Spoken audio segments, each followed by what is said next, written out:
турмуш тиричиликтеги көйгөйлөрдү унутуп, бүткүл ойлорду топтоп, бир багыт алууга жардам бере алган нерсе бул медитация деп атоого болот. Медитацияда эч кандай сыйкырчылык жок. Болгону адамдардын жан дүйнөсүн, аң сезимин машыктыруу үчүн эң сонун көнүгүү. Көбүнчө адамдар жумуштагы, үй-бүлөдөгү маселелер менен жүрүп, өзүнө көңүл бурбай калган учурлар көп болот. Жыйынтыгында ичиндеги топтолгон жаман энергия сөзсүз түрдө сыртка чыгат. Мындай мезгилде адамдар түрдүү ооруларга чалдыгып калышы мүмкүн. Ал эми ичтеги букту чыгарууга медитация жардам берет. Отстраниться от всех вот этих. Ксения Балтурнас медитация жана йога багытында адамдар менен 2 жылдан бери иштешип келет. Анын айтымында жаман энергиядан арылтуу үчүн медитациянын ыкмалары көп. Ал ыкмаларды ар бир адам өзүнө ылайыктап аткарат. Мисалы, айрымдар жөн гана отуруп, көздү жумуп мээсин эс алдырса, башкалары тескерисинче кыймыл аркылуу ишке ашырат, дейт ал. Для каждого человека будет своя медитация. Для кого-то это просто медитация сидя. Допустим, утром пару минут закрыть глаза, посидеть, послушать дыхание, послушать.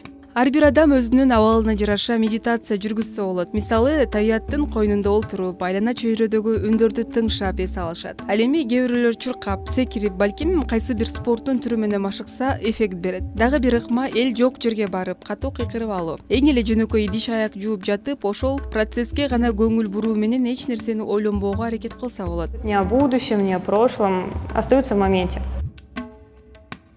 Учурда көпчүлүк убакыт жетпейт деген сөздү көп колдонушат. Бирок бул куру шылтоо десек жаңылышпайбыз. Себеби адамда качан гана каалоо пайда болсо, ал убакыт табат. Ден соолук бул табылгыс байлыгыбыз. Ошондуктан ага кам көрүңүздөр демекчибиз. Хотя бы несколько минут посвящать только себе. Это может быть...